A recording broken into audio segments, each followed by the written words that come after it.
واه ډیر تازه ښکلی او په زړه پورې تیری د سینیر یا زړو لوبغاړو د لوبېدو چانس کم او د ځوانانو لوبغاړو د لوبېدو چانس ډیر زیات. افغانانو مبارک مبارزی مرنګ راوړ ویډیو طرفه یو ګورئ. زړه ته راتېرو مینوالو السلام علیکم. یوې بلې ویډیو ته درته ښه راغلاست وایم.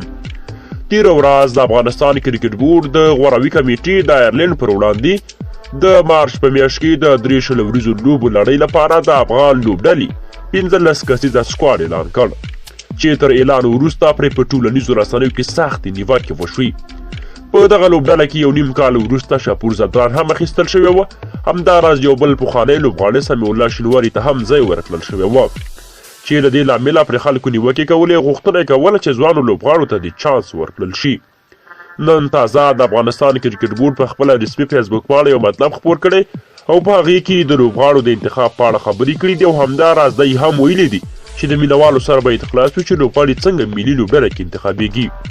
د کرکټ بورډ په ویبپاڼه کې په دغه مطلب کې لیکل شوي دي چې که څه هم په ټولنیزو رسنیو کې همیش د افغانستان کرکټ ملي لوبډلو ته د غوروي پروسه یو ګرم بحث وي او هر څوک په دغه پروسه کې د خپلې خوښې او یا ناخوښې لوبغاړي په شتون او یا هم نه شتون غږیږي او تر نقد لاندې نیسي.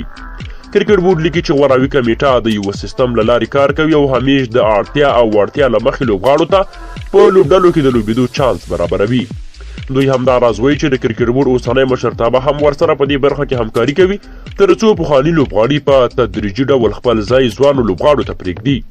کرکټ بورډ همداراز زیاتوي چې د ملي لوبډلو کې د بدلون هیله باید د اړتیا له مخې وښودل شي، ځکه هر لوبغاړی باید په لوبډله کې د ځای پیدا کولو لپاره له بل لوبغاړي سره مقابله وکړي، ځکه توپ اچوونکی د توپ وهونکو او توپ وهونکی د توپ اچوونکو پر ځای لوبډله کې نشي اخیستل کېدی او باید چې په دې د مینوالو هم سرخلاص وي.